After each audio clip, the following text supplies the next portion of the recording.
Bienvenue sur le Train to Rehab podcast, le rendez-vous des sportifs qui veulent aller loin sans finir cassés. Je m'appelle Thomas, je suis kiné, coach et passionné de sport d'endurance. Ici, on parle blessures, performance, réathlétisation et même un peu de business pour celles et ceux qui vivent du sport et veulent en faire leur métier. L'objectif, te donner les clés pour mieux comprendre ton corps, t'entraîner plus intelligemment et continuer à progresser, que tu sois blessé, en reprise ou en quête de performance durable. Allez, on attaque l'épisode du jour. Allez, salut à tous, bienvenue dans ce nouvel épisode du Train to Rehab podcast. Aujourd'hui, j'ai l'honneur d'avoir avec moi Morgane Nutrition.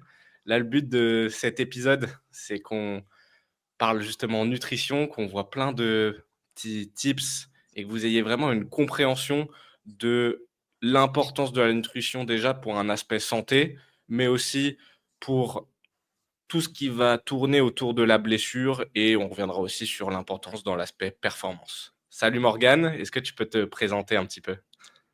Ok, merci d'abord Thomas pour l'invite sur ce podcast qui est jeune mais qui va être extrêmement productif, extrêmement intéressant, je le sens venir. Je ne sais pas quels sont des prochains invités d'ailleurs, mais je pense que tu vas nous dénicher des pépites. Donc ici Morgane Bernardo, connu sur les réseaux sous le nom de Morgane Nutrition. Je suis nutritionniste depuis maintenant 3 ans, donc nutritionniste certifié Mac Nutrition University. C'est mon job à temps plein en tant qu'indépendant. Et je travaille avec des athlètes, donc triathlètes, des gens qui font de la musculation, des boxeurs, mais aussi des gens de la population générale, c'est-à-dire des gens comme vos parents qui veulent perdre du poids. Et ensuite, j'ai certains clients uniquement pour des aspects santé, comme des personnes âgées, femmes enceintes, euh, parfois troubles digestifs. Donc, population assez variée dans ma clientèle, mais je dirais quand même principalement axé performance sportive et perte de graisse en majorité.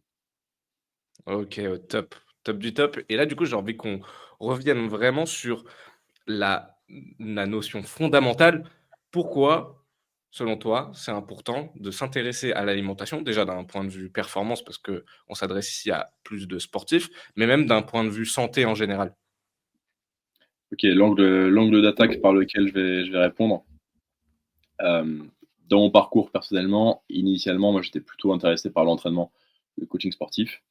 Finalement, au moment où, alors je vais pas dire ça avec beaucoup d'ego ou quoi que ce soit, entre guillemets, j'avais fait le tour ou plus ou moins, je trouvais ça de moins en moins intéressant, ce qui restait à apprendre.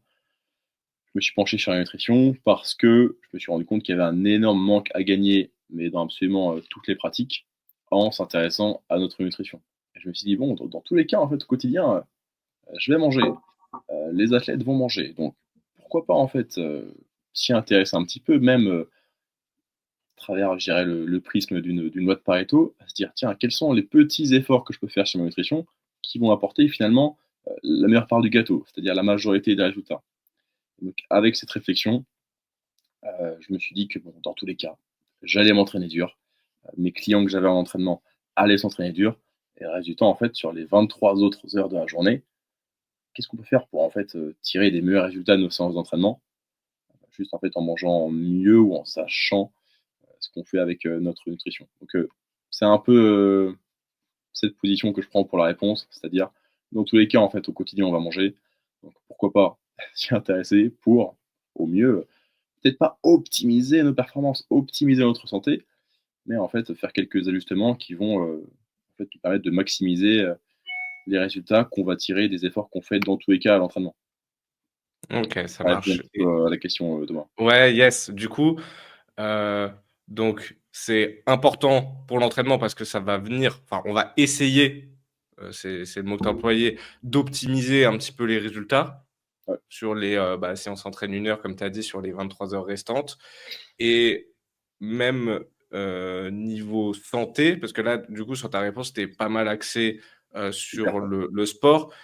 Euh, Niveau santé, on a quand même des bénéfices qui sont importants à avoir une nutrition qui reste, je dirais pas correcte, parce que je sais pas s'il y a un standard vraiment, mais une nutrition qui est quand même adaptée et peut-être un petit peu différente de l'alimentation industrielle, on va dire, ou, ou Ok, quotidienne. Je sais pas si ma question était je vois très ce bien que tu veux posée. dire, je vois ce que tu veux dire par là. Ok, alors, je vais revenir sur perf et après on va revenir sur plutôt santé. Pour l'aspect performance, En fait, les gens prennent du plaisir à s'entraîner très dur, mais si on peut manger différemment pour pouvoir s'entraîner encore plus dur et pouvoir mieux récupérer et tirer plus de résultats en termes d'adaptation, donc de progrès des séances qu'on fait déjà, vraiment tant mieux et ça va passer par la nutri. Et ensuite, pour l'aspect santé, il n'y a pas une diète optimale pour la santé. En fait, tous les aliments sont classés sur 3 continuums, ce que j'explique à mes clients, qui sont en fait, est-ce que cet aliment est pertinent pour ma composition corporelle, donc mon physique en fait, mes performances et pour ma santé. Et donc tous les aliments vont finalement se classer sur des niveaux différents sur ces trois mesures.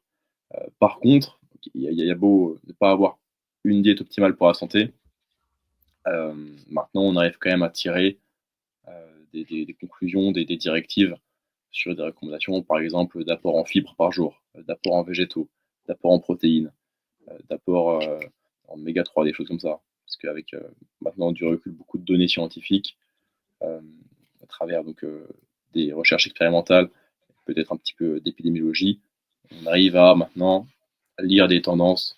Donc tiens, il semblerait que c'est intéressant pour la santé d'avoir au moins 14 grammes de fibres pour 1000 calories par exemple.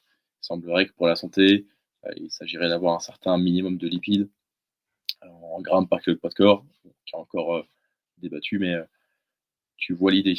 Mais moi, ça me dérange pas que mes clients n'aient pas une diète optimale pour leur santé, euh, parce que là, on entendrait santé comme étant juste la santé, je dirais, physiologique, alors qu'en fait, la santé, c'est plusieurs paramètres. Ok, vraiment ta santé, je dirais, physique, physiologique, quels sont tes marqueurs sanguins, si tu veux, et aussi là-dedans, santé sociale, parce que tu peux avoir des gens dans ta vie, santé mentale qui est également très proche de ça. Euh, donc, c'est pas aussi simple que juste, j'ai une diète avec très peu d'aliments transformés. Ok, j'atteins mes fibres, j'atteins mes protéines, j'atteins mon apport calorique qui me permet de maintenir un poids de forme, ceci, cela. C'est un peu plus diversifié que ça. Et dans mon approche de coaching, j'ai toujours cette réflexion du quels sont en fait les petits efforts ciblés que je peux faire qui vont apporter la majorité des résultats parce que la nutrition, ça va être aussi compliqué qu'on veut que ce le soit ou aussi simple qu'on veut que ce le Mmh. soit, selon en fait Mmh. ce qu'on va exiger de soi-même. En fait, finalement, avec quelques ajustements simples, ce qu'on appelle en anglais les low hanging fruits, on va pouvoir faire relativement peu d'efforts, mais sur les points qui comptent vraiment. Mmh. Pour revenir sur ce que c'est qu'un low hanging fruit, littéralement, ça veut dire un fruit suspendu bas. Alors, qu'est-ce que ça veut dire ça? C'est en fait un bienfait que tu peux aller chercher avec assez peu d'efforts. En fait, c'est un super rapport effort-rendement, si tu veux. Je suis un petit Ouais, peu. OK, donc du coup, c'est un peu ouais, c'est chercher ce 20 des choses qui vont aller te générer les 80 des résultats, mais sans te générer une, on va dire un effort mental trop important pour accomplir tes objectifs et puis je suppose qu'aussi, il y a faut que les efforts que tu mettes dans ta nutrition, c'est comme dans ton entraînement, il faut que ce soit proportionnel à tes objectifs aussi. Tu vois? Je Ouais, pense qu'il y exact. a aussi cette notion-là de se fixer un objectif. Par exemple, on prend la perte de poids, le mec qui veut perdre 2 ou 3 kilos en 3 mois, ça va pas être le même objectif que le gars qui veut perdre 10 kilos en 3 mois. Je te donne des chiffres, vraiment Mm. au hasard. Tiens, si on prend un exemple un peu extrême de comment la santé physique, physiologique peut rentrer en conflit avec la santé mentale.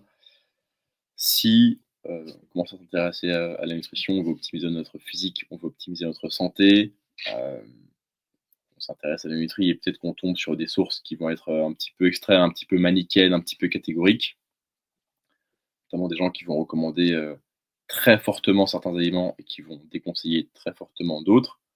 On pourrait voilà, peut-être améliorer foncièrement la qualité de notre nutrition, mais au risque de tomber dans, si on prend un exemple un peu extrême, l'orthorexie. Alors qu'est-ce que l'orthorexie? L'orthorexie, c'est un trouble du comportement alimentaire qui consiste à catégoriser, classer les aliments entre les aliments bons et les aliments mauvais. Donc on va considérer que les haricots verts, c'est un aliment bon et que les dragibus, c'est un aliment mauvais. Donc quel est le risque là-dedans? C'est que dans l'orthorexie, on a une bonne image de soi, et encore. quand on mange ces aliments catégorisés bons, et à l'inverse, on a une très grande culpabilité, une haine de soi lorsqu'on va glisser et finalement consommer des aliments comme là, des bonbons, des burgers, ce que vous voulez, qui seront les aliments qu'on a catégorisés comme étant mauvais. Donc, peut-être qu'à la majorité du temps, tant que cette personne reste sur ces aliments non transformés, entiers, ceci, cela, la personne est heureuse et elle améliore peut-être foncièrement sa santé physiologique, mais le moment où il y a une sortie de route vers des aliments que la personne considère comme mauvais dans sa grille de lecture de l'orthorexie, là, en fait, elle met vraiment en péril son estime de soi, son image corporelle Mmh. et sa santé mentale. Alors qu'il n'y avait pas besoin d'être dans l'extrême de l'orthorexie. Et comme je l'ai dit tout à l'heure, on aurait pu juste, plus simple à dire qu'à faire, on aurait pu juste classer les aliments sur les 3 paramètres qui étaient, on l'a dit, est-ce que cet aliment est intéressant pour ma santé? Est-ce que cet aliment est intéressant pour mon physique? Est-ce que cet aliment est intéressant pour mes performances? Donc quand on décompose comme ça, on arrive en fait à une vision bien plus nuancée, je dirais mature et plus saine surtout, Mmh. de notre nutrition. En fait, c'est une nutrition qui doit s'adapter au contexte. Et parce que, par exemple, tu vois, là, tu évoquais les dragibus, mais je sais que moi, dans les sports d'endurance, quand les pros, par exemple, quand ils vont devoir charger énormément en glucides, on en a discuté un petit peu pour ma course de ce week-end, mais Ouais. tu les vois souvent boire du coca, tu les vois souvent manger des bonbons, etc. Mais en fait, dans leur contexte à eux, cette nutrition, elle va être saine et elle va leur permettre d'avoir une amélioration de leur performance. Après, saine, on peut débattre des produits chimiques qu'il y a dedans, etc. Mais sur le versant performance, pour eux, c'est, c'est, c'est, c'est sain et ça va augmenter leur performance. Ouais, Donc, c'est ça, c'est c'est ça. vraiment avoir une nutrition qui est adaptée à ton contexte. Et je Ouais. suppose, du coup, à ton sport, à ton activité et puis Oui, même à ta santé, à ton métabolisme ou potentiellement certaines, pathologies. yes, je vais avoir certains exemples là-dessus même. Hem, Vous allez chez Joe on the Juice ou n'importe quel café qui se veut un petit peu healthy, ce que vous voulez, voilà, n'importe quelle enseigne parisienne du genre, prenons.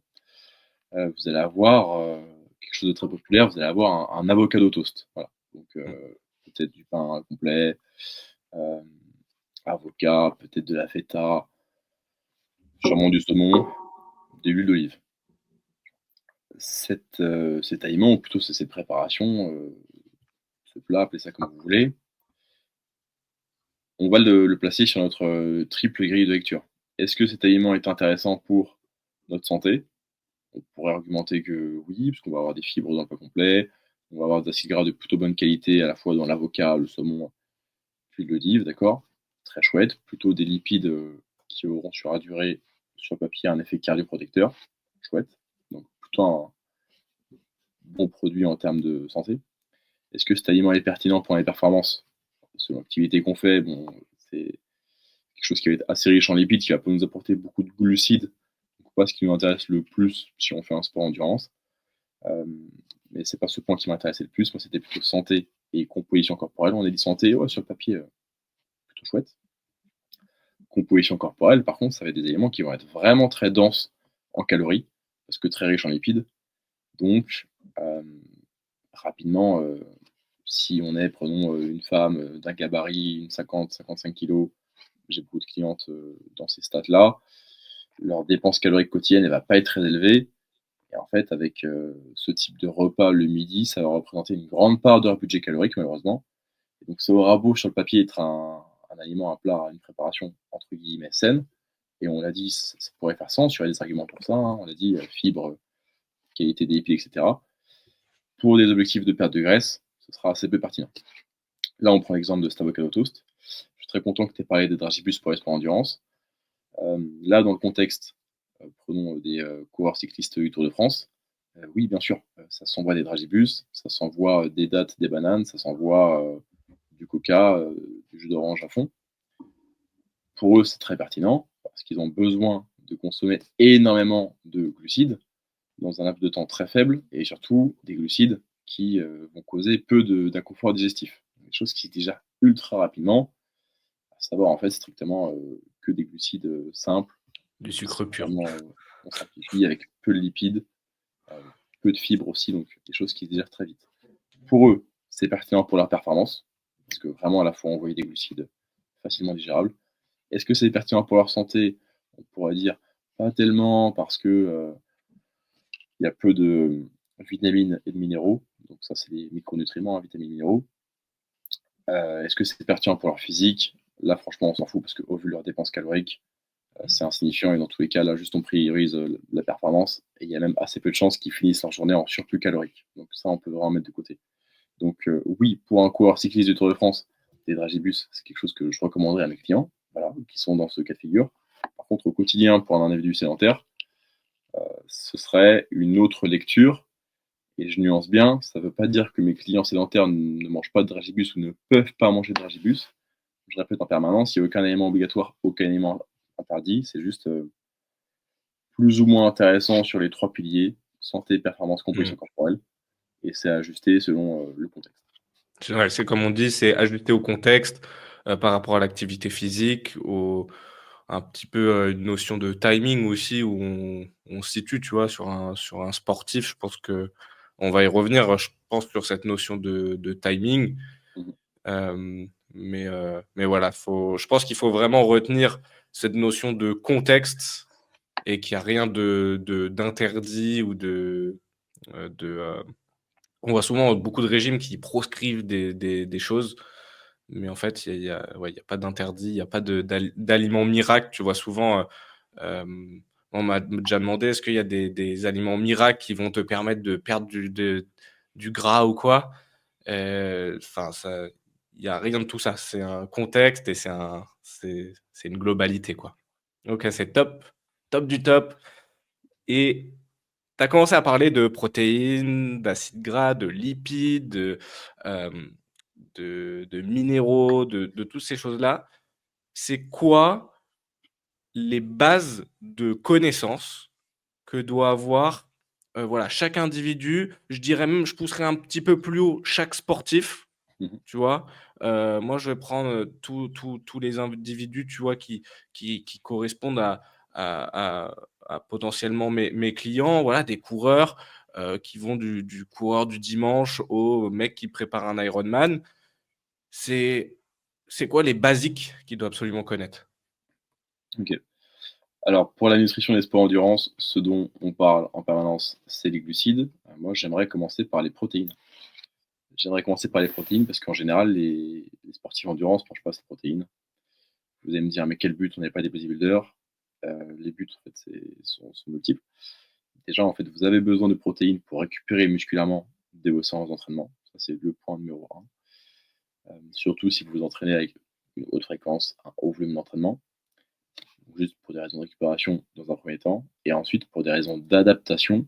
Adaptation, c'est-à-dire les progrès que vous allez faire sur vos séances, vous avez besoin de protéines. Pour des raisons d'expression de certains gènes qui vont favoriser les adaptations, pour des raisons enzymatiques, pour d'autres choses, etc. Vous avez besoin de protéines et vous n'avez même pas besoin d'énormément de protéines, mais vous avez besoin de plus de protéines que ce que vous mangez en général. Des sportifs endurance, c'est pas rare de les voir manger 0,8 à 1 gramme de protéines par kilo de poids de corps. Donc pour quelqu'un qui fait 80 kg, ce serait du 64 à 100 grammes. En fait. Ouais, Le je te français confirme. moyen mange assez peu de protéines, et quand le français moyen se met à faire un sport endurance, il mange juste plus de pâtes, de riz et de bananes, ce qui n'apporte pas grand-chose comme protéines. On va répondre tout de suite à la question: combien de grammes de protéines pour un sportif endurance? Moi, je préfère recommander plutôt trop que pas assez. Donc, mes sportifs endurance, si on a le budget calorique pour et qu'ils arrivent à atteindre cet objectif, je les place régulièrement autour des 1,6 voire 1,8 grammes de protéines par kilo de poids de corps. C'est assez élevé, mais si on a un sportif endurance, qu'on a une belle dépense calorique, on peut se permettre d'avoir un budget calorique assez riche, donc on peut en dédier une partie quand même aux protéines.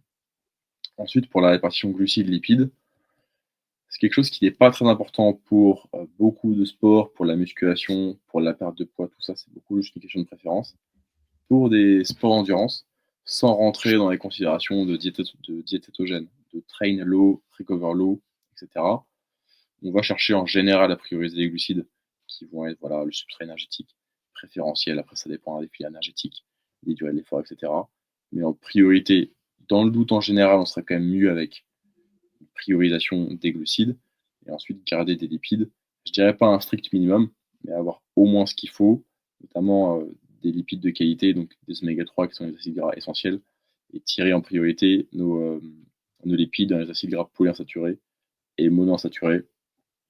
Acides gras saturés ne sont pas pour autant à bannir, parce qu'il y aura certains intérêts, notamment au niveau de la production des hormones stéroïdiennes via le cholestérol, donc comme la testostérone et autres.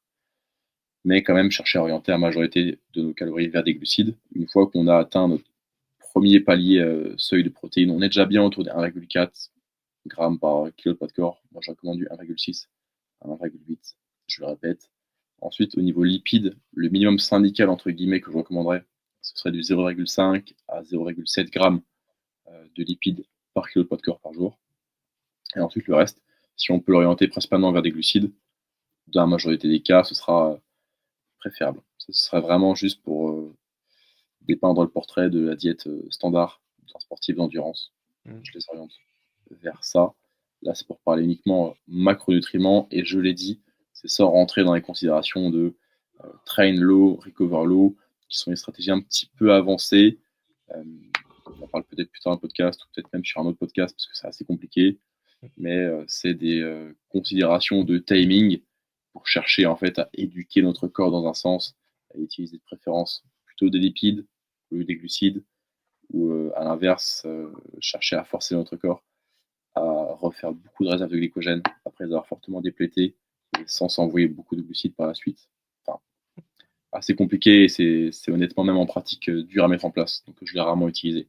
Mais dans le doute, déjà la base, ce serait d'avoir vos protéines et d'orienter un max vos calories vers des glucides. Une fois que vous avez un petit palier, seuil de sécurité, filet de sécurité avec les lipides, qui vont avoir juste un rôle dans la santé. De santé, ouais, plutôt gêne. Surtout, en fait, orienter vos lipides vers des lipides de qualité. Donc, je l'ai dit, polyinsaturés et monoinsaturés, qui auront vraiment des effets cardioprotecteurs. Et oméga 3, peut-être on parlera oméga 3 niveau complémentation juste après. Ouais. Ok, yes. Les macronutriments, et ensuite, si vraiment on doit parler de tiens, au quotidien, qu'est-ce que je mange, les deux priorités, en fait, le squelette de votre diète, peu importe vos objectifs, que ce soit perte de poids, prise de masse musculaire, santé, performance, systématiquement être les protéines et les végétaux. Ça semble débile. En fait, moi, j'aime bien rire en disant aux gens que mon métier, c'est de dire aux gens de manger des fruits et légumes. On n'est pas loin de la vérité. Pourquoi votre diète doit être toujours basée sur des protéines et des végétaux? Protéines, en fait, ça vient du grec. Protéos, qui veut dire ce qui vient en premier. Parce que dans la triade protéines, glucides, lipides, tout peut se transformer en tout, sauf faire des protéines à partir d'autre chose que des protéines. Donc des lipides, on peut en faire avec des glucides. Des lipides, on peut en faire avec des protéines en passant par la case glucides. Des glucides, on peut en faire avec des protéines. Des glucides, on peut en faire avec des lipides. Par contre, on ne peut pas faire des protéines avec autre chose que des protéines. Donc si votre apport en protéines est trop faible, vous allez juste en fait faire du catabolisme, donc de la dégradation de vos propres cellules protéiques, pour obtenir des petits morceaux de protéines que sont les acides aminés, et ensuite reconstruire des protéines. Donc en fait, c'est à perte, voilà, simplement. Donc manger suffisamment de protéines, c'est juste obligatoire. Donc voilà pour mes deux éléments. Structure de votre diète, protéines et végétaux. Végétaux pourquoi? Pour les fibres, qu'on ait bien fait de santé énorme, bien fait sur le maintien du poids, parce que c'est juste capital pour la satiété. Et c'est en fait les végétaux, ce qui contient le plus de micronutriments, donc vitamines et minéraux. Donc c'est obligatoire. Voilà. Ok. Pour Ok, votre ça roule. santé, votre satiété, votre bien-être. Protéines et végétaux, c'est le squelette de votre diète. Après, il n'y a pas de source de protéines obligatoire, de source de végétaux obligatoire. En végétaux, on va rentrer céréales, légumineuses, fruits, légumes. Voilà. C'est un peu comme ça que je catégorise. Je ne rentrerai pas des féculents, entre guillemets, j'aime pas le terme, genre comme des pâtes et du riz, parce que ça reste assez pauvre en micronutriments. Donc, en priorité, plutôt, je répète, céréales, légumineuses, fruits et légumes. Ok, bon déjà là on a un bon Morgan, il a fait un bon topo de base sur vous avez des bons petits chiffres pour vous repérer sur vos besoins. Là, tu nous as parlé de l'importance de l'apport en protéines. Moi, c'est quelque chose que je répète en permanence à mes sportifs. Mais est-ce que tu peux nous faire une espèce de liste de courses un peu de où est-ce qu'on les retrouve en fait finalement ces protéines?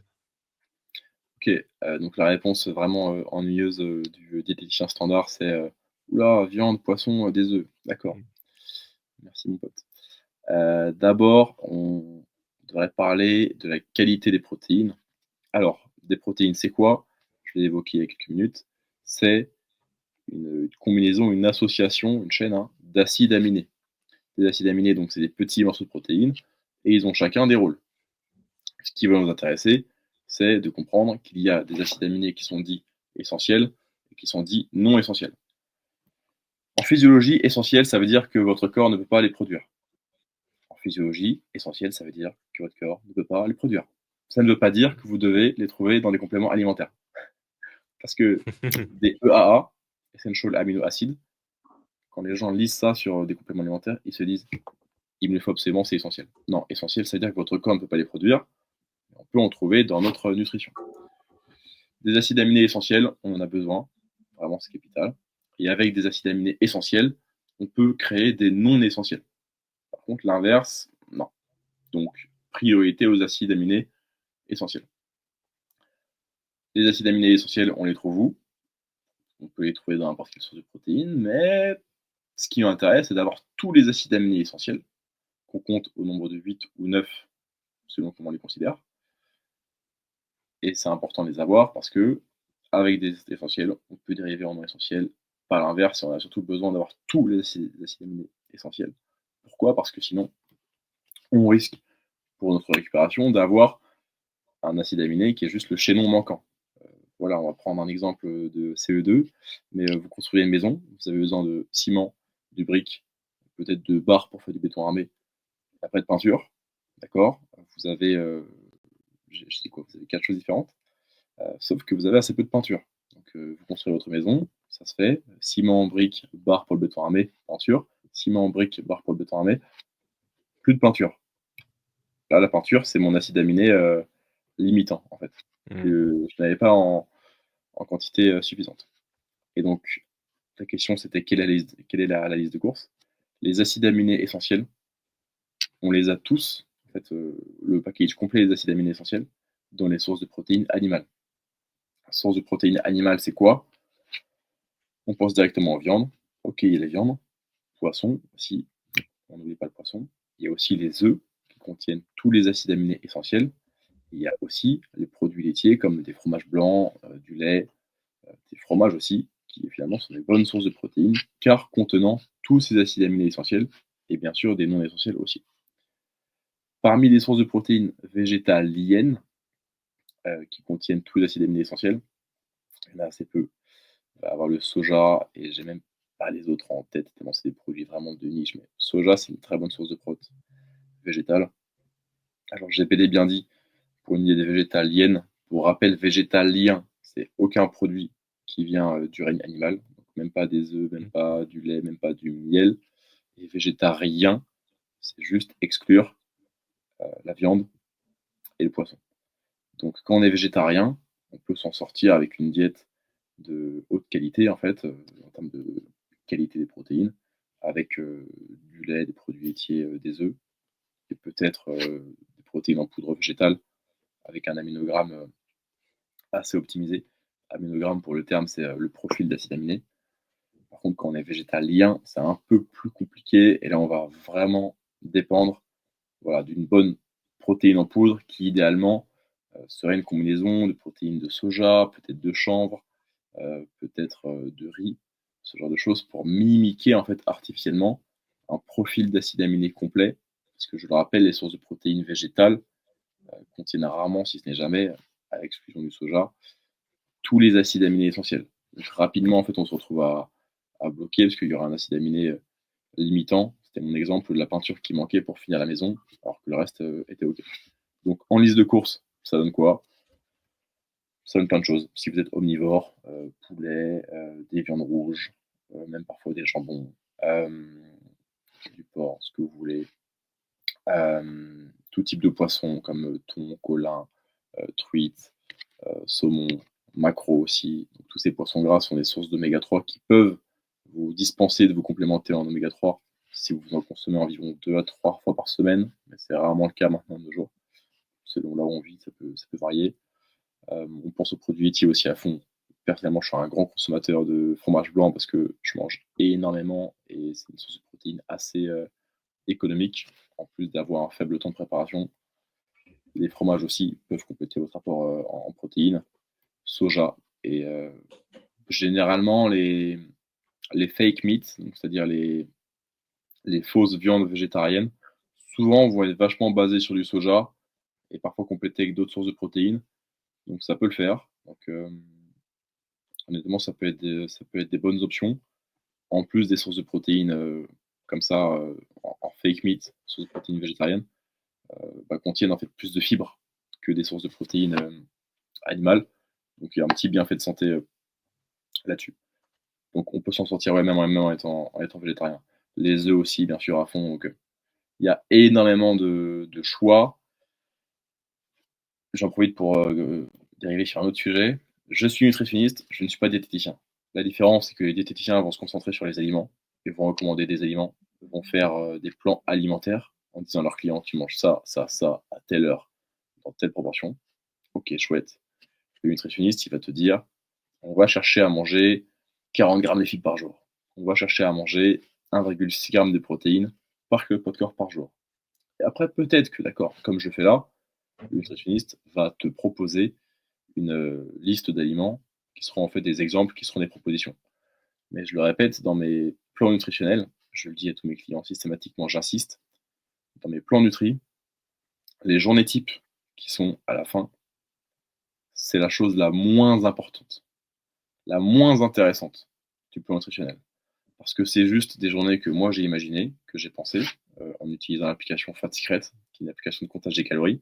À la fin, quand j'ai fini de rédiger mon plan Nutri, je regarde les valeurs que j'ai programmées pour mon client et je crée comme ça, en créant une journée qui ressemble à son style de vie habituel, quelque chose qui pourrait fonctionner.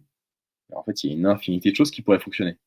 Il y a une infinité de choses qui pourraient fonctionner parce que tant que je rentre dans les critères, prenons de macronutriments, calories, fibres, timing, compléments végétaux, etc., plein de possibilités.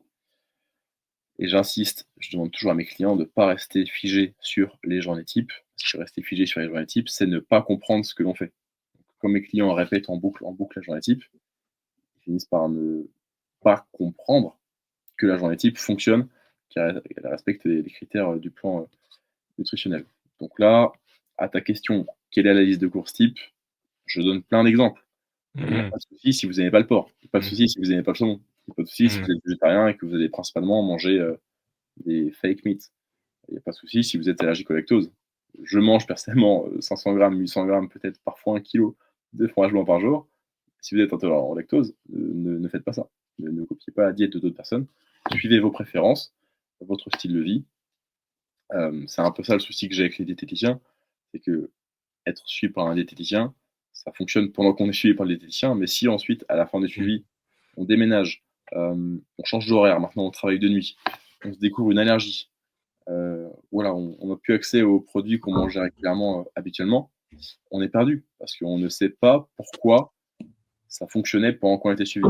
Ça fonctionnait pendant qu'on était suivi peut-être parce qu'on réussissait à perdre du poids car on était en déficit calorique. Mais si on n'a pas compris que c'était parce qu'on était en déficit calorique, quand il s'agit de repartir sur une page blanche, on est à nouveau perdu. Ouais, c'est ce côté éducation qui est hyper important pour toi et pour moi aussi. C'est, tu vois, en rééducation, on a souvent le même souci, c'est que, tu vois, ils viennent avec toi, tu leur donnes tel ou tel exercice, mais s'ils comprennent pas pourquoi ils le font, derrière, à chaque fois qu'ils vont revenir dans leur activité sportive, et ben, sur le long terme, ils vont se répéter. En fait, je pense que c'est un trait commun à tous les domaines de la vie, mais notamment dans le sport où, voilà, l'éducation, enfin, en tant que professionnel, on se doit, notre premier rôle, c'est d'éduquer nos clients, patients, sportifs, aux solutions qu'on a à leur apporter pour être, nous limite, on doit être, que de passage en fait. Oui, Je sais pas je si tu suis, rejoins sur cette partie-là? je suis très d'accord avec ça. Je suis très d'accord avec ça. Ouais. Ouais, je mets vraiment un point d'honneur à rendre mes clients autonomes. Alors, je suis désolé, là, on attaque les diététiciens. Je vais dire un mot sur les psychologues. Pensez-y, votre psychologue, alors c'est un peu une blague, mais pensez-y, n'a pas intérêt à ce que vous ayez mieux, en fait. Sinon, il vous perd en tant que Mmh. client. Moi, c'est un petit peu ironique, mais j'ai un peu la promesse, entre guillemets, de rendre mes clients autonomes au bout d'un suivi de 3 mois. Alors, j'ai des clients que je garde plus longtemps que ça, s'ils ont besoin de perdre énormément de poids, auquel cas, je les suis sur la durée, ou si leurs objectifs changent. Ou là, dans le cadre d'une grossesse, c'est des clientes que je vais suivre sur les 9 mois. Mais un petit peu pour la blague, je leur dis, mon but, c'est de ne plus travailler avec vous au bout d'un moment. C'est un peu comme le Mmh. concept, Mmh. voilà, c'est Hinge, Mmh. c'est l'appli Mmh. c'est l'appli de Ouais. rencontre. Et le slogan, c'est l'appli conçue pour être supprimée. Bien sûr que c'est une blague parce que sinon, Mmh. ce serait très mauvais pour un chiffre d'affaires. Mais vous avez Ouais. compris l'idée. Moi, je dis à mes clients, au bout de 3 mois, je vous revois plus, idéalement, en fait. Vous avez plus Mmh. besoin de moi. Mais après, je pense que c'est un cercle vertueux aussi, tu vois? Parce que, toi, du coup, si là, même on attaque, l'aspect business parce que ça fait partie du truc, tu as de meilleurs retours, enfin, les gens, ce qu'ils veulent, c'est tout simplement aller mieux, se sentir mieux dans leur corps. Tu vois, pour toi, c'est se sentir mieux dans leur corps, tu vois? Avoir un meilleur physique. Pour moi, ça va être, par exemple, ne plus courir, je sais pas, 10 kilomètres, sans avoir de douleur ou quoi. Et même le fait de les autonomiser, ça donne un cercle vertueux puisque tu vas avoir de meilleurs retours, tu as accompli une promesse et hem et dans l'aspect santé, on a beaucoup parlé de santé, pour moi, c'est ça la vraie santé, c'est l'éducation. C'est permettre aux gens de ne pas avoir à aller chez le médecin, plus tard, de ne pas avoir à aller voir un professionnel de santé plus tard parce qu'ils sont éduqués sur, tel ou tel sujet, tu vois? Donc Oui, et je dirais, c'est comment dire? C'est l'approche la plus honnête qu'on puisse avoir, en fait, mmh, de les rendre autonomes. Toi, là, dans ta pratique, oui, j'imagine que tu répètes en permanence à tes clients que s'ils sont blessés, c'était en partie parce qu'ils avaient excédé, leur mmh, capacité de récupération, de leur tissu, ouais. et tu dois insister là-dessus vraiment à fond Mmh. pour qu'ils comprennent Et qu'en fait, ouais, s'ils se remettent à s'entraîner très rapidement, très dur, au-delà de ce dont ils peuvent récupérer, ils vont se mmh, reblesser, ouais, et et parallèle avec exactement, ce que je raconte à mes clients. c'est c'est une question de balance. Comme nous, moi, j'ai la balance entre leur capacité à résister à la contrainte, la gravité fois leur poids de corps, pour faire très simple, et les contraintes qu'ils vont mettre au quotidien avec, l'entraînement, la nutrition justement, le sommeil et cetera. Et toi, tu as la même chose avec cette balance, heu, tu vois, si on prend la perte de poids, la question de la perte de poids, apport calorique, déficit calorique, c'est sûr que, si tu cherches l'aliment miracle et que tu comprends pas cette notion de, que, bah, il faut que ton déficit calorique soit plus important que ton apport pour perdre du poids, bah, tu vas droit dans le mur, après, quoi. Attends, faut juste tu t'as un peu Donc emmêlé pinceau, mais enfin, tu as dit que ton ouais, déficit calorique supérieur à tes apports, voilà, non, il faut pour perdre du poids que tes apports soient inférieurs à ta dépense. Mais bon, ouais, on exactement. on avait fini, J'ai dû dire t'inquiète. l'inverse, mais On s'aime pas trop. mais oui. Hem et du coup, tu as évoqué la notion de suivi et de mesurer ses apports. Toi, c'est quelque chose que tu recommandes, que tu mets, que tu recommandes même tout le temps, sur une période? C'est quoi plutôt tes recommandations là-dessus? Non, c'est pas tous mes clients qui vont compter leurs calories. Pour des nutritionnistes qui débutent, j'en parlais avec un coach de ma salle qui a fait la formation Max Nutrition University que je lui avais recommandé. Donc en fait, il suit aussi ses clients en nutri, même si c'est pas son activité principale comme moi, mais du coup, il me parlait de ses débuts à suivre des gens en nutri. C'est plutôt rassurant pour le nutritionniste de donner, on va dire prescrire, hem, une répartition des macronutriments et un objectif calorique, parce qu'on se dit que si, le client, suit ces recommandations-là, ça fonctionne. C'est rassurant pour le praticien qui se dit: «OK, OK, là, la prescription entre guillemets va fonctionner». Dans le vrai monde, c'est pas aussi simple que ça, parce que le Mmh. comptage des calories, c'est un outil. En pratique, le client peut sous-estimer ses apports, oublier de compter des choses, vous mentir en le sachant ou sans le savoir. Euh, Peut-être que même le nutritionniste a surestimé la dépense du client et autres. Donc le comptage des calories, c'est pas quelque chose que je mets en place systématiquement. Ça dépend des profils. Si j'ai des clients, clientes qui ont un historique de troubles de comportement alimentaire, c'est rarement quelque chose que je vais faire parce que ça peut les redéclencher de ce qu'on sait. En fait, c'est pas que le comptage des calories euh, cause des troubles de comportement alimentaire, mais c'est que chez certaines personnes qui pourraient y être plus sensibles ou qui en ont vécu, c'est honnêtement pas une bonne idée dans la majorité des cas de figure. Par contre, à l'inverse, ça peut être libérateur pour certaines personnes de découvrir le comptage des calories et de se dire ah tiens en fait j'ai cette liberté, je me rends compte qu'il n'y a pas d'aliments interdits, pas d'aliments obligatoires et je m'amuse même mathématiquement à faire un petit bricolage. Et j'ai réussi à manger des aliments que je pensais pas pouvoir manger en perte de graisse, en période de perte de graisse. Maintenant je peux le faire parce que c'est libérateur de comprendre que c'est juste un équilibre, une balance avec, avec les chiffres. Donc les cas de figure dans lesquels je vais le plus utiliser du comptage des calories, ça va être pour la perte de poids. Parce que pour la perte de poids, la priorité, pardon, parce que pour la perte de poids, la priorité, ça va être d'être en déficit calorique. Donc, excusez-moi. Comment je bloque le son de mon ordi pour la notif? Je pense qu'il faut que tu te mettes en ne pas déranger. Ok, je pense que ça va le faire. Pardon. Tu m'entends? Ouais, tout est good. Pardon. Ok, donc ce que je disais, c'est que pour la perte de poids, la priorité, c'est d'être en déficit calorique. Et en fait, tant que vous l'êtes, vous allez perdre du poids. Après, évidemment, c'est pas la seule priorité. Il y a aussi garder des protéines hautes pour garder la masse musculaire, être rassasié, sauvegarder des performances de récupération, etc. Mais priorité, être en déficit calorique. Donc, c'est là que je vais le plus utiliser le comptage des calories. À l'inverse, quand on est sur des objectifs de santé, parfois on va plus utiliser des approches qualitatives, orientées vers des changements d'habitude, de style de vie, changement des choix alimentaires.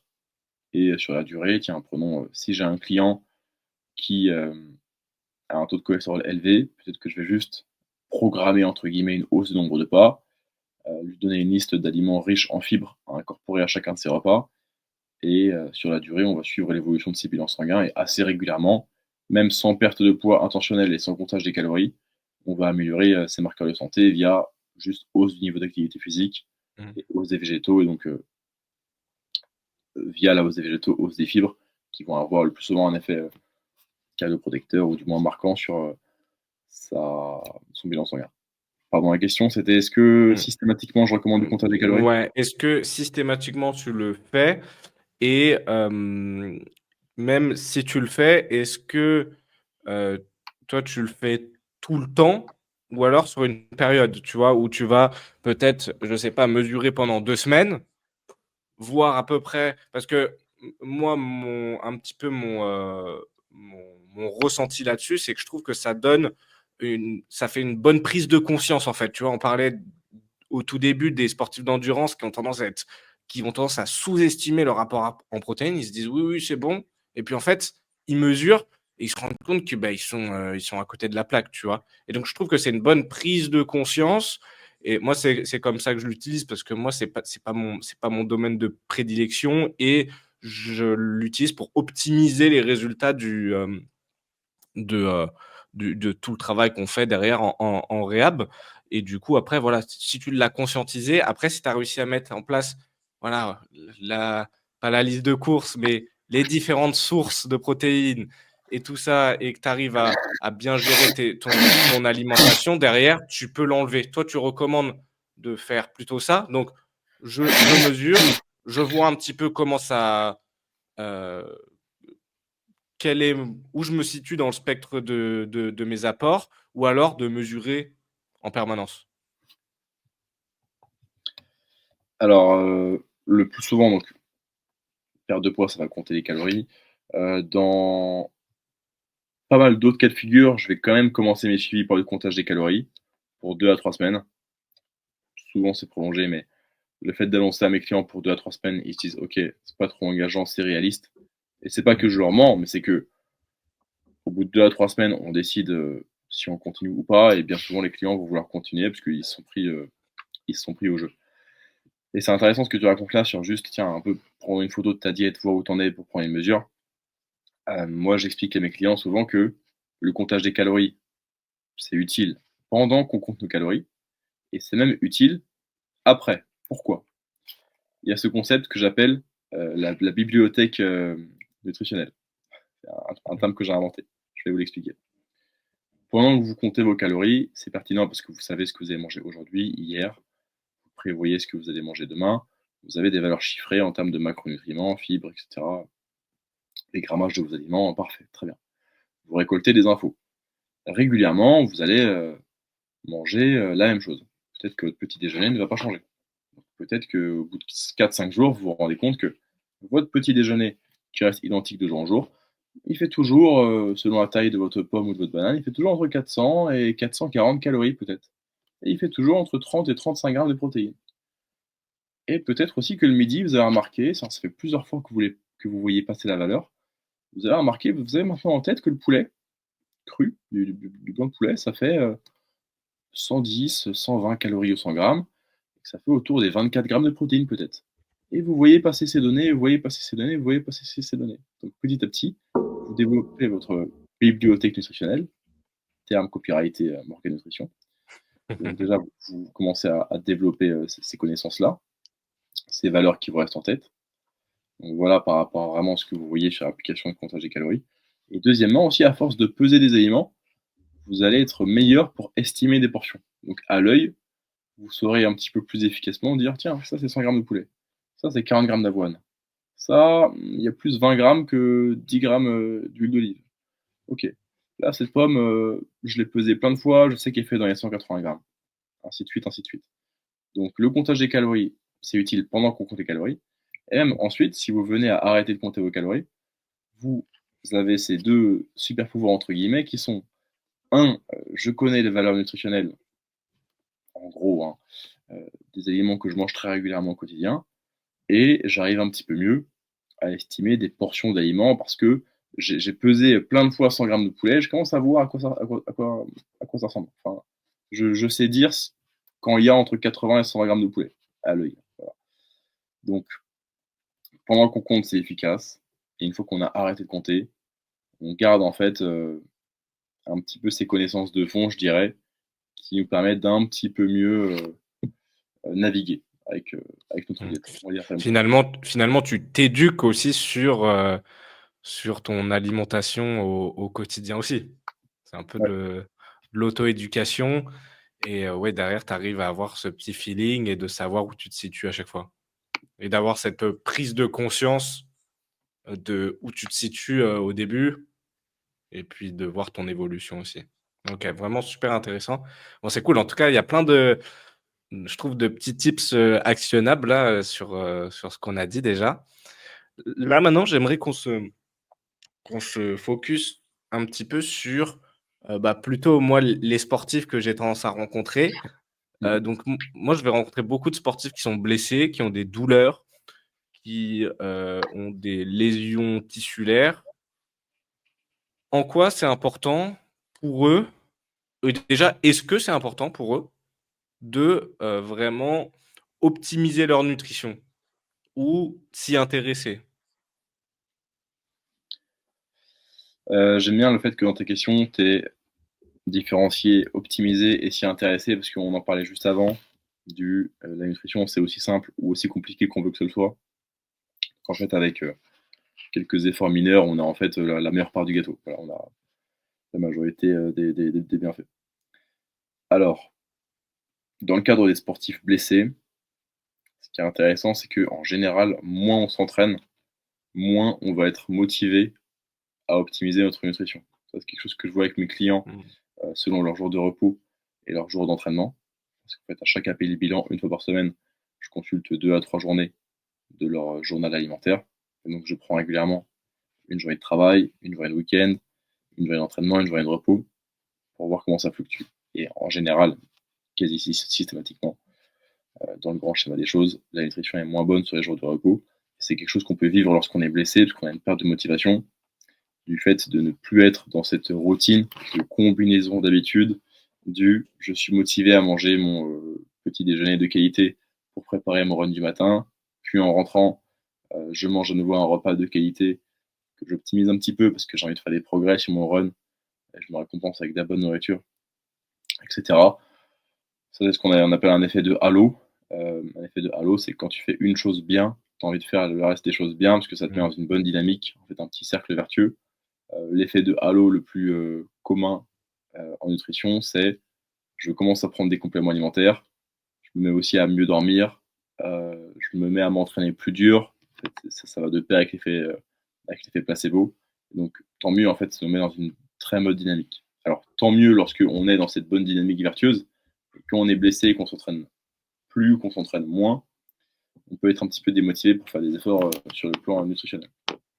Alors, lorsqu'on est blessé, on peut avoir peur de peur en performance normale, mais on peut avoir peur de gagner en masse grasse. Donc, la plus grande erreur que je vois lorsque des athlètes sont blessés sur le plan nutritionnel, ça va être de chercher à sécher. En fait, les gens vont se dire, je veux pas prendre de graisse, je veux pas prendre de graisse, mon physique va se détériorer, je vais en profiter vu que je peux pas gagner en masse musculaire et gagner en force ou autre, je vais en profiter pour perdre de la graisse.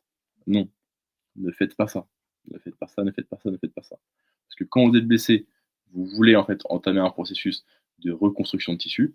C'est quelque chose qui en fait demande de l'énergie. Et demande de l'énergie, tout comme la croissance d'un enfant, d'un adolescent, ça demande de l'énergie, ça demande des calories. Si en étant blessé, vous perdez du poids, si vous perdez de la graisse, vous êtes mal. Vous êtes mal, ne faites pas ça. En fait. Vous aurez tout le temps que vous voulez à l'avenir pour perdre en masse grasse. Par contre, là, c'est capital de récupérer maintenant et de bien récupérer maintenant. Parce que même post-blessure, en fait, vous garderez des faiblesses dans ces régions-là qui ont été blessées, qui sont peut-être vos sensibilités particulières. Donc, chose numéro 1, quand vous êtes blessé, assurez-vous d'être à maintenance calorique, voire en léger surplus, peut-être, si on peut millimétrer ça, calibrer, un surplus de 5% peut-être. Donc, mangez 105% de votre dépense calorique, donc mangez légèrement plus. C'est pas grave si vous prenez de la graisse, c'est honnêtement très simple de perdre de la graisse, surtout quand vous allez reprendre votre routine d'entraînement habituelle. Mais voilà, première chose, assurez-vous d'avoir assez de calories quand vous êtes blessé. Point numéro 1, et c'est vraiment le levier le plus simple à actionner. Voilà, je viens de vous dire, n'ayez pas peur de manger quand vous êtes blessé. Ensuite, la petite minutie, c'est étant donné que vous êtes blessé, vous avez moins d'entraînement, vous avez peut-être même moins de pas selon la blessure en question. Donc, d'accord, votre dépense calorique est également plus faible. Il s'agit de recalculer votre nouvelle maintenance, mais juste voilà, pesez-vous régulièrement. Assurez-vous de maintenir votre poids ou non. Donc, gagner un tout petit peu, il n'y a aucun souci. Vous aurez tout le loisir ensuite de sécher. Par contre, il s'agit de récupérer maintenant. Donc, point numéro 1, vraiment calories. Tu m'as dit la question, c'était quoi? C'était en quoi un sportif blessé doit se soucier de sa nutrition? Ouais, c'est ça. Est-ce que c'était important et comment l'optimiser? Qu'est-ce qu'il doit regarder? Et est-ce qu'il y a des points à regarder tout simplement? Est-ce Ok. qu'il y a des points à changer? Tu vois, par exemple, je vois tout à l'heure, on a parlé de 1,6 à 1,8 grammes par kilo de poids de corps de protéines pour un sportif d'endurance. Le gars, il se blesse, par exemple, il a une, tendinopathie d'Achille. Est-ce que toi, tu lui conseillerais, par exemple, d'augmenter son apport en protéines, ici? Je recommanderais pas spécialement d'augmenter son apport en protéines parce que il a moins de charge d'entraînement, donc il a moins de besoin juste pour ce motif-là de turnover des protéines. Mmh. Et deuxièmement, est-ce que à cette valeur-là de protéines, 1,6, 1,8, ce qui est déjà assez élevé pour un sportif endurance, mais moi je préfère vraiment arrondir à la hausse, Mmh toujours. mh. Mmh. Est-ce qu'avec cette valeur en protéines, le facteur limitant de sa récupération, c'est la disponibilité en protéines? Je ne pense pas. Mmh. Ce serait autre chose plutôt. Donc, très simplement, quand on est blessé, on mange quoi? On mange au moins un maintenance calorique, voire en léger surplus. On garde les protéines élevées, mais ça, juste en permanence. Je le répète, mais je devrais pas avoir le répéter, protéines, c'est la Mmh. priorité, systématiquement. Même, Mmh. enfin, pas que pour la muscu ou des sports de force, mais même en endurance. Euh, pour la santé, selon les cas de figure, peut-être un peu moins, mais la majorité des gens, même pour la santé, bénéficieraient de manger plus de protéines que ce qu'ils mangent. Mmh. Perte de poids aussi, protéines, c'est vraiment capital pour la satiété, garder en masse musculaire. Il y a aussi l'avantage que ce soit le macronutriment qui a l'effet thermique des aliments le plus élevé. L'effet thermique étant les calories qu'on dépense juste à la digestion et absorption des nutriments, des aliments. Donc, vous êtes blessé, gardez vos calories à maintenance, vous rangez surplus, gardez vos protéines hautes. Et ensuite, il y aurait du sens avec certains compléments alimentaires. Ensuite, ça dépend vraiment de la blessure en question. Pour ceux qui, là, tout de suite, vous écoutez le podcast, vous êtes blessé, la recommandation, c'est le livre de Lyle McDonald. Donc, Lyle, c'est L-Y-L-E, McDonald, comme le fast-food. Il a un livre sur la nutrition pour la récupération des blessures. Ça doit être... Excusez-moi, on va prendre 10 secondes pour trouver le nom du livre.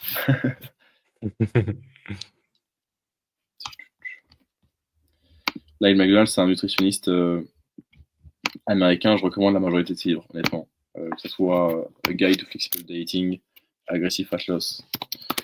Il a une façon d'écrire vraiment très digeste. Lyle McDonald.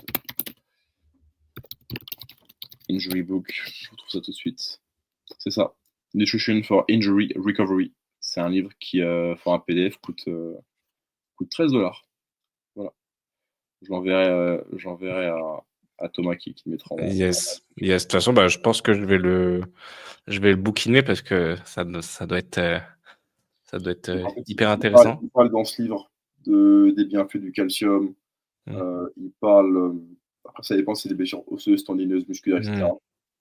Je voulais faire juste un petit point sur le collagène. Alors, le collagène, on entend pas mal parler ces derniers temps. Donc, je fais juste passer en priorité le collagène.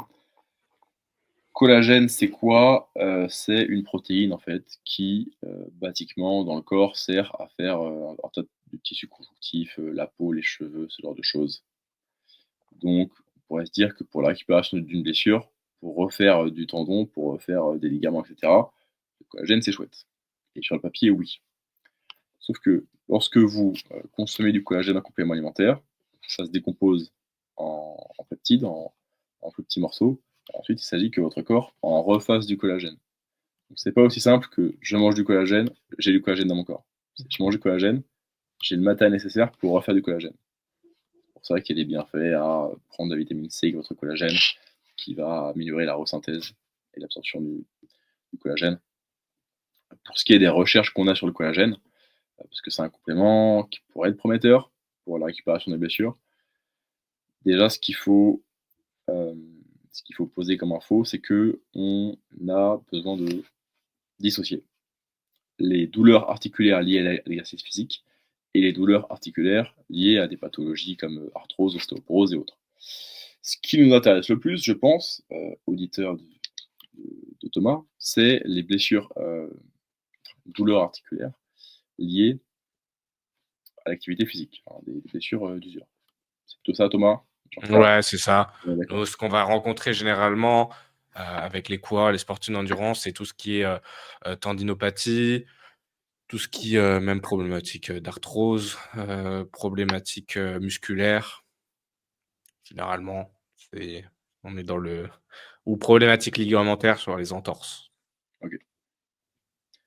Donc, une fois que ça s'est posé, on s'intéresse peut-être plus à ce qui est lié à notre activité physique plutôt que ce qui est lié à de l'âge juste et d'autres maladies. Donc, ce qui est intéressant, c'est qu'il y a des compléments alimentaires qui ont prouvé leur efficacité pour de l'arthrose, l'ostéoporose et autres. Nous, plutôt sportifs, jeunes, actifs, ce que vous voulez, on cherche des compléments qui seraient juste une aide à notre récupération articulaire et autres, parce qu'on s'entraîne beaucoup. Et le collagène, c'est un des rares compléments qui a montré des résultats positifs en termes de baisse de douleur sur précisément ces douleurs-là qui sont liées à l'exercice physique. Donc là, on se frotte les mains, on se dit ok, trop chouette. Sauf que c'est pas toutes les recherches qui montrent que le collagène a des bienfaits niveau douleur ou réduction des douleurs plutôt articulaires. C'est pas toutes les recherches. Et il faut aussi rentrer dans l'équation qu'il existe dans la recherche le biais de publication qui nous indique qu'en fait, quand tu produis une recherche, que finalement la trouvaille est vraiment pas intéressante, pas grand monde va te publier. Donc, si dans la littérature scientifique, une recherche sur 3 montre un effet positif du collagène sur la santé articulaire, est-ce que ça veut dire que ça marche dans un cas sur 3? Est-ce que ça veut dire que vraiment sur l'intégralité des études faites sur Terre, une étude sur 3 montre un avantage? Non, en réalité, je suis prêt à parier que moins encore, parce que quel journal veut te publier? C'est pour dire: «Salut les gars, on a la 8e étude cette année qui montre que finalement le collagène, c'est un petit peu décevant. Vous nous publiez? Ah non, c'est pas très vendeur? OK, dommage. Bon, flemme d'écrire l'abstract et même de le sortir Mmh. sur d'autres journaux indépendants, sur des sites, hôtes, d'articles». Donc collagène, ça pourrait être encourageant. Il y aurait du sens à la fois sur le plan, mécaniste, donc sur le papier, bon, ça pourrait fonctionner. Il y a certaines recherches qui ont montré des bienfaits, notamment au niveau douleur, douleur au genou, qui étaient testées via du leg extension, isométrique, avec un groupe contrôle, quand même des recherches de bonne qualité. Est-ce que moi je recommanderais du collagène pour, voilà, des sportifs d'endurance qui petit à petit ont développé des petits inconforts, petites douleurs, je dirais d'usure? Je dirais dans le doute, oui, parce qu'il y a peut-être, des progrès à aller chercher, peut-être des bienfaits à aller chercher. Ensuite, voilà, si on peut y mettre le budget et qu'on est prêt à ce que ça ne fonctionne pas, pourquoi pas? Moi, ce que je dis à mes clients, c'est: «Bon, vous avez mal au genou, vous avez mal à l'épaule, prenez du collagène et dans le doute, vous aurez une très belle peau». Parce que par contre, le collagène, ça a des très bonnes évidences scientifiques pour la qualité de la peau. Donc, j'entends par là hydratation, élasticité, même réduction des rides. Donc, collagène très, très bon pour votre peau, vos cheveux et autres. Et bon, dans le doute, il y a une petite chance pour que vous ayez moins mal aux genoux, moins mal aux poignets, Et puis, je tiens à préciser aussi que tout ce qu'on va prendre dans l'alimentation en général, mais dans les compléments alimentaires, c'est là pour, compléter en fait le travail derrière que vous allez faire pour gagner en capacité. Si vous restez sur votre canapé et que vous prenez du collagène, il va rien se passer. Ça, c'est, heu, voilà, si vous êtes en train de travailler vos tissus, par exemple, vous avez allez, on reprend la tendinopathie d'Achille, ça va vous permettre si vous êtes en train de retravailler sur vos déficits, par exemple, vous avez un déficit de force au niveau des mollets, on l'observe souvent, et ben ça va vous permettre de potentiellement, optimiser ce travail-là. Mais par contre, on en revient toujours sur la même chose, il y a rien de magique. C'est pas: «Hop, j'avale du collagène et puis hop, je suis sur mon canapé». Par contre, et c'est comme les protéines, c'est je vais faire un effort, je vais faire une stimulation et du coup, avec cette stimulation-là, en faisant cette stimulation-là, je vais forcer mon corps à, par contre, aller chercher les protéines, le collagène, enfin des briques pour aller réparer mes tissus. Donc je ne sais pas si c'était très clair, mais j'avais vraiment envie de, parce que c'est toujours dans ce truc où on parle souvent de l'aliment magique, du complément magique, mais il y a rien de magique. Tout est là pour optimiser, voilà, le travail que vous faites déjà, oui, c'est et ça. ça va Et nous... Vas-y, ah pardon, dis-nous, Morgan. je t'ai coupé, vas-y Thomas. Non, non, bah, j'allais passer sur justement la partie, sur les compléments alimentaires, mais vas-y, finis ce OK, que tu oui, voulais j'avais dire. encore un truc à dire sur le collagène.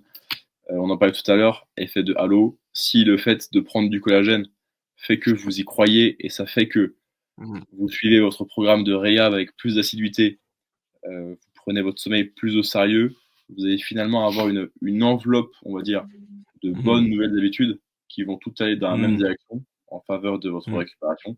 Et ça va être très bénéfique. Donc en fait, le fait de prendre du Mmh. collagène peut vous mettre dans une bonne vibe placebo, on va dire c'est Mmh. comme ça. Mmh. Parce que j'en parle avec des amis, j'en parle avec des clients qui me disent: «Ah, tu me dis que le collagène, c'est pas un complément alimentaire qui a beaucoup de support scientifique. Pourtant, depuis que j'en prends, j'ai plus mal».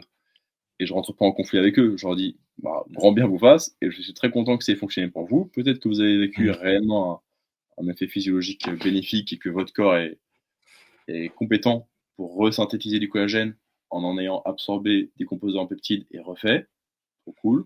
Ou alors bon, juste, ne cherchons pas à expliquer le phénomène et si vous avez vu des progrès, c'est bien, Allez-y, Ouais, continuez. en Précision gros, sur le... Ah, vas-y, pardon. non, bah, c'était surtout pour dire que, voilà, si, en fait, c'est pas obligatoire de de prendre du collagène ou tel ou tel complément alimentaire. Et en revanche, si vous voulez dépenser de l'argent et que ça vous fait du bien, là, il y a aucun souci et si vous en observez des bénéfices et bah, en vrai, faut pas se priver. Mais c'est juste que nous, en tant que professionnels, on va prioriser l'ordre d'importance, des différentes choses qu'on va vous donner, prescrire et ça sera peut-être un petit peu plus bas qu'une activité physique, qu'un apport en protéines et cetera. Donc voilà, je te laisse, finir Moi, ce que c'est tu ça voulais dans dire, la, Morgane. dans la hiérarchie d'importance, on va dire. Mmh. Pour le collagène, dernière précision, juste comme ça, c'est un petit bonus. Il y a une recherche qui a indiqué que au niveau de timing, on bénéficierait de prendre, je l'avais déjà eu t'en parler ça, Thomas, en message privé, on bénéficierait de le prendre peut-être 30 à 45 minutes avant l'effort. Alors, c'était une recherche sur la corde à sauter. En fait, ce qu'il faisait, c'était soit le collagène pris à un autre moment de la journée, peu importe, soit pris une demi-heure avant l'entraînement, je crois. Et en fait, il a remarqué que il faisait des prises de sang en longueur de journée.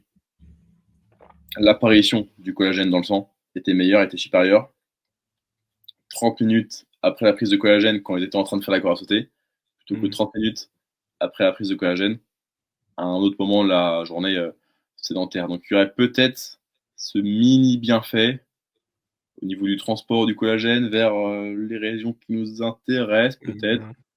avec ce timing-là du collagène. Euh, c'est vraiment un effet mineur parce que dans tous les cas, est-ce que ça a été étudié la question de Mmh. si ça se retranscrit vraiment en ultimement, en dernier lieu, des meilleurs progrès en termes de réduction des douleurs? Non, vraiment pas, ça n'a pas été étudié, c'est uniquement spéculatif. Mais dans le doute, si pour vous, c'est pas contraignant de prendre votre collagène une demi-heure avant l'effort, allez-y. Peut-être que vous Mmh. aurez un mini bienfait. C'était l'astuce du chef. Mmh. Carrément. C'était Et du cool. coup, bah, on va aborder la question des compléments alimentaires. J'ai encore, là, je vois, on a déjà fait quasi 1h10 de On podcast peut et totalement faire un deuxième épisode un autre jour. ouais, c'est ce que j'allais te proposer. Je pense que ça va être très pertinent de faire un deuxième épisode et Ouais. là, on peut juste finir ici sur les compléments et ensuite voir, plus tard tout ce qui est aspect performance et cetera. Concernant les compléments alimentaires, est-ce que déjà, toujours les mêmes questions. Est-ce que c'est obligatoire? Bon, ça, on connaît la réponse, mais est-ce que c'est primordial pour un sportif d'en avoir? Est-ce que je dois absolument prendre mon shaker de whey? Et déjà lesquels, parce que tu vas sur un site de compléments alimentaires, tu as un panel qui est énorme, énorme. Donc après, je suppose que ça dépend de tes besoins, mais toi, quels sont ceux, les peut-être les 3, 4, 5 déjà, où avec ton expérience, tu sais qu'ils vont être plus pas obligatoires, mais plus ou moins importants et plus ou moins judicieux à exploiter? Ok, créatine, vitamine D, oméga 3, et je vais décomposer pourquoi. Créatine, donc créatine monohydrate, on en trouve dans l'alimentation, il y en a dans des viandes, dans des poissons. La dose recommandée en général pour la créatine monohydrate, c'est du 5 grammes par jour. 5 grammes par jour, pour obtenir ça, dans de la viande, il faudra en consommer environ 1 kg par jour, donc assez compliqué. C'est pour ça qu'on cherche à en prendre en complément alimentaire. Ce que ça fait la créatine, c'est que quand on en consomme, ça devient de la phosphocréatine, c'est-à-dire que ça va être quelque chose qui va nous permettre, au niveau énergie musculaire, de resynthétiser de l'ATP. Donc, source d'énergie prioritaire à l'effort. Si vraiment on suit le cours de physio, comment c'est Mmh. écrit dans le textbook, ça nous dirait Ouais. en préférence pour des efforts courts De 7 et secondes, intenses, ouais. avec des voilà.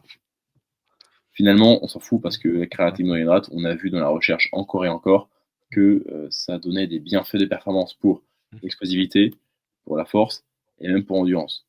Et même pour endurance. Et même pour Mmh. endurance. Et même pour endurance. Je précise bien et même pour Mmh. endurance parce que plutôt connu pour son utilité pour sport de force musculation, mais il y a des gens qui sont encore réticents à la prise de créatine monohydrate pour les sports endurance parce qu'ils savent que ça peut causer un petit peu de rétention d'eau.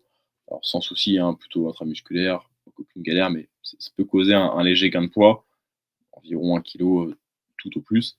Donc des sportifs d'endurance peuvent être réticents à la prise de créatine en se disant ça va m'alourdir, ça va réduire mes performances en termes de rapport poids-puissance, entre guillemets, j'aime pas le terme, mais vous avez compris, en termes de force relative, voilà.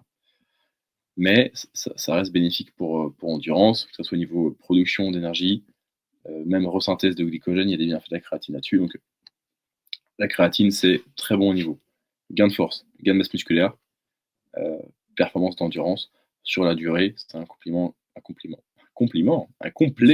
se prend sur la durée, vraiment tous les jours. La posologie est très simple, 5 grammes par jour, tous les jours, jour d'entraînement comme jour de repos, jusqu'à la fin de vos jours. Maintenant, de plus en plus, certaines personnes recommandent du 0,1 g de créatine monohydrate par kilo de poids de corps. Exemple, je fais 83 kg, ce serait 8,3 g par jour. Je trouve que c'est un peu beaucoup, parce qu'on a toujours recommandé du 3 à 5, plutôt on a toujours testé du 3 à 5 dans la recherche, et on finit par, en fait, dans tous les cas, saturer nos stocks de phosphocréatine au bout d'environ 3 à 4 semaines. Donc je pense que c'est pas nécessaire d'aller au niveau de ces valeurs-là. Surtout que ça peut causer quelques troubles digestifs, notamment diarrhée à forte dose de la créatine, surtout si on ne boit pas suffisamment en parallèle. Donc moi, je reste sur la recommandation très simple du 5 grammes par kilo de poids de corps. Pas du tout, 5 grammes par jour, excusez-moi. C'est aberrant. 400 grammes de créatine par jour. 5 grammes de créa par jour pour les bienfaits force, prise de masse musculaire, endurance. Il y a d'autres bienfaits, tiens, aussi, on va en parler rapido. La créatine, depuis la fin des années 70, c'est étudié pour les bienfaits sportifs. Par contre, là, depuis 10-15 ans, on se rend compte qu'il y a des bienfaits à la prise de créatine monohydrate pour la santé du cerveau et pour la mémoire. On observait des baisses du risque de maladies dégénératives comme Alzheimer et Parkinson. Et ça, c'est vraiment du tout bon. Donc voilà pour la créatine, 5 grammes par jour. Au niveau timing, il y a peut-être des tout légers bienfaits à la prise de créatine post-entraînement pour des raisons enzymatiques d'absorption, etc. Finalement, ça ne fait pas une grande différence. Donc prenez juste votre créatine au moment de la journée où vous avez le moins de chances de l'oublier. Et vous serez bien. Donc voilà pour créatine. Oméga 3, c'est justement des acides gras essentiels. Donc c'est le EPA, le DHA et le ALA. ALA, c'est l'oméga 3 végétal. Nous, ce qui m'intéresse, c'est plutôt le DHA et le EPA, qui sont ceux qu'on trouve dans les poissons gras, comme saumon, truite, maquereau, etc., sardines. De nos jours, on mange assez peu de poissons gras, donc ce serait recommandé de consommer des oméga 3 en forme de gélules, qui sont en fait juste de l'huile de poisson concentrée. En termes de bienfaits, il y a des bienfaits sur la récupération musculaire, avec les oméga 3. Il y a des gros bienfaits niveau santé cardiaque, un petit peu santé du cerveau aussi. Et de loin, mais ça c'est des évidences un petit peu moins fortes, il y aurait de tout légers bienfaits niveau perte de masse grasse. Et il y a une recherche qui a montré que chez les personnes âgées, ça permettrait peut-être de gagner un tout petit peu plus de masse musculaire, un tout petit peu plus de masse maigre. La raison à ça, c'est que les oméga 3 ont un effet anti-inflammatoire. L'inflammation, elle est normale la plupart du temps et elle a un rôle dans l'adaptation. Sauf que chez les personnes âgées, l'inflammation, lorsqu'elle est très élevée, elle est même trop élevée au point qu'on ne puisse pas efficacement lutter contre pour rééquilibrer, faire des progrès par-dessus. Oui, ouais. Ce serait assez compliqué à expliquer, mais bref, on a besoin un petit peu d'un sweet spot d'inflammation pour juste avoir à proposer par-dessus une réponse d'adaptation, donc de progrès. Mais des niveaux trop élevés d'inflammation peuvent réduire vos progrès. Je résume les bienfaits des oméga 3, récupération musculaire, donc de vos performances d'une séance à une autre, gros bienfaits niveau santé cardiaque, peut-être quelques bienfaits niveau perte de graisse, de très loin, dans certains cas de figure, quelques bienfaits niveau prise de masse musculaire. Baisse du risque de dépression aussi, donc très fort. Voilà. Prenez vos oméga 3 pour être heureux. En termes de dosage, ça va dépendre de la raison pour laquelle on prend des oméga 3. Ça fonctionne à petit dosage comme plus gros dosage selon ce qu'on veut en tirer. Les plus gros dosages, ça va surtout être pour les effets cardioprotecteurs. Et à plus petit dosage, on observe déjà des bienfaits niveau récupération.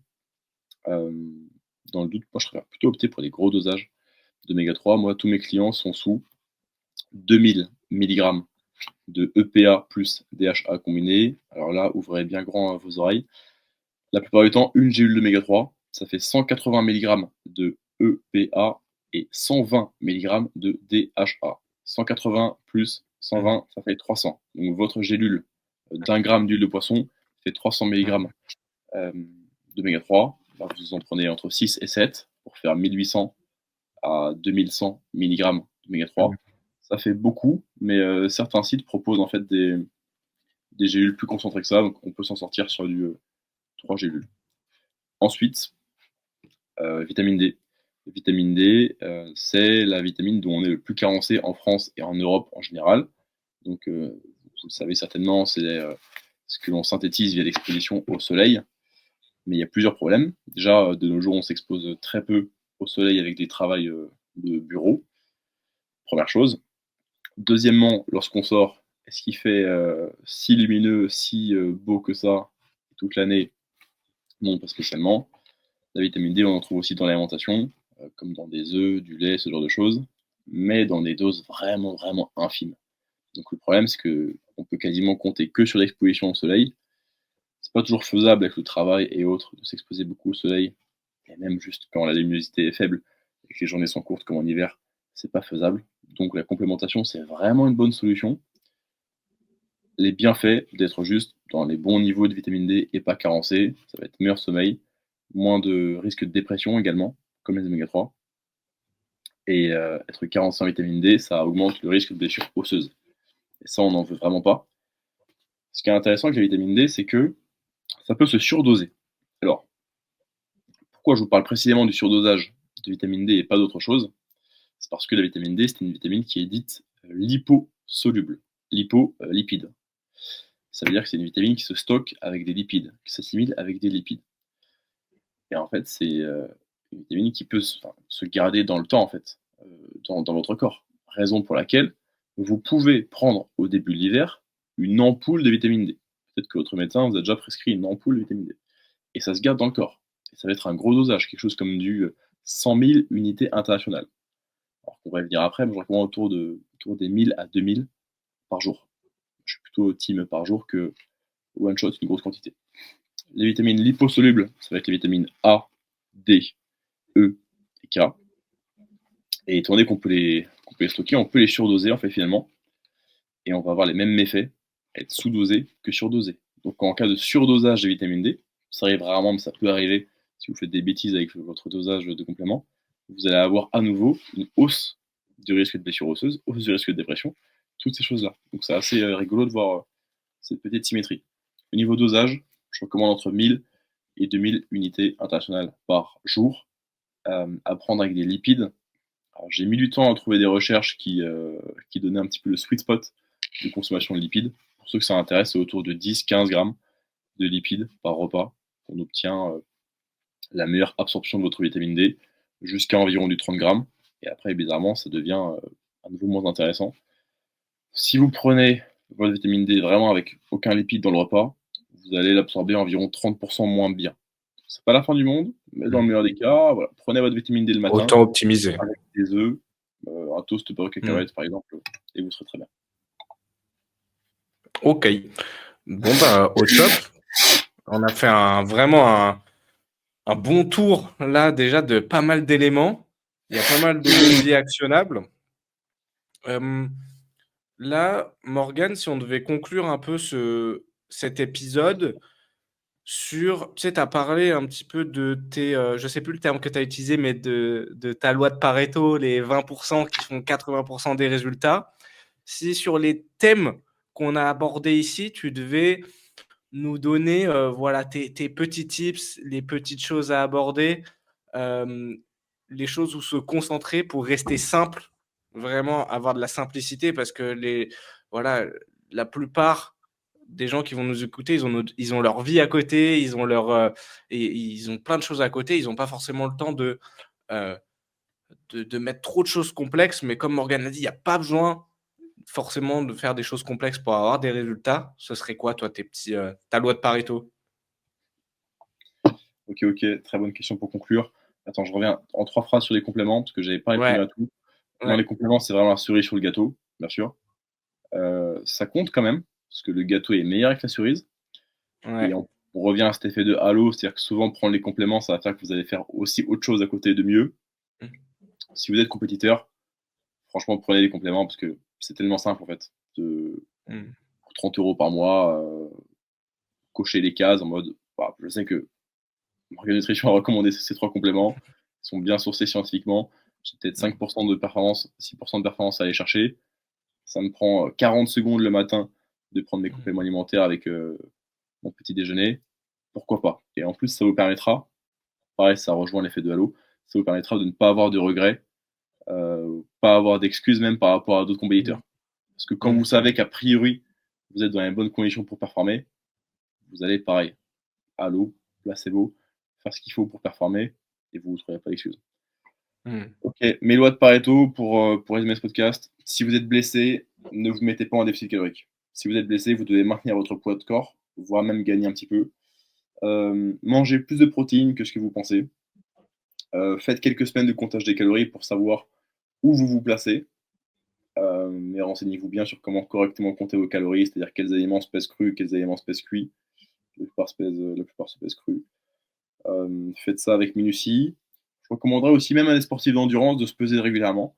Parce que même si vous n'avez pas d'objectif de gain ou de perte de poids, justement, ça peut être intéressant de voir ce que fait votre poids de corps, un petit peu spontanément, comme ça, vers quoi il s'oriente. Parce que si vous remarquez que vous ne récupérez pas très bien en ce moment et que bizarrement votre poids de corps est en train de chuter, c'est que vous mangez juste pas assez en fait. Euh, ou à l'inverse, vous vous sentez lourd à l'entraînement, peut-être que réellement vous êtes en train de gagner du poids et que c'est momentanément, dans la phase où vous êtes, contre-productif et pas aligné avec vos objectifs. Donc si vous êtes blessé, pas de déficit calorique, mangez plus de protéines que ce que vous pensez. Ça peut valoir la peine de compter vos calories pendant un certain temps. Se peser régulièrement, ça vous donne des indications sur votre balance énergétique à l'échelle de quelques semaines. Niveau complément alimentaire, on en a parlé, créatine, vitamine D, oméga 3, pour des raisons de santé et de récupération générale. Quoi d'autre? Bah, en fait, ça, on en parlera dans d'autres podcasts, mais quelle quantité de glucides consommer, le Mmh. timing, etc. Mais une fois que vous avez coché votre case protéines, vous avez besoin d'assez peu de lipides pour la santé, surtout si vous consommez en complément alimentaire des oméga 3. Là, ça vous servira honnêtement de très bon filet de sécurité d'un point de vue qualité des lipides pour la santé. Et après, orientez-vous vers principalement des glucides en provenance maximale de végétaux avant de s'orienter sur les sources un peu débiles des sports endurance qui sont des Le pâtes, pâté de etc., riz. qui sont souvent en fait assez pauvres en micronutriments, donc vitamines Mmh. et minéraux. Donc en fait, mangez vos protes, mangez suffisamment quand vous êtes blessé et mangez vos fruits et légumes. Vraiment, c'est ça. OK. Bon, bah, super Morgane, merci beaucoup en tout cas. C'est genre les explications, elles étaient simples, limpides et facilement compréhensibles, je pense pour le plus grand nombre. Il y a plein de petits leviers simples à actionner, donc je pense que ça va en aider beaucoup. Et puis nous, on va se retrouver pour un deuxième épisode parce qu'on a fait genre, je pense, j'avais préparé au moins 20-25 questions. On a dû aborder 5 thèmes grand max. Donc, donc Ouais, mais il y a encore faut plein fournir des réponses honnêtes. ouais, mais c'est bien. Au moins, c'était très complet. Il y a plein de points encore à aborder et on se retrouvera dans un deuxième épisode. Merci Allez, de m'avoir reçu, Thomas. ciao Merci. Morgane. Salut tout le monde.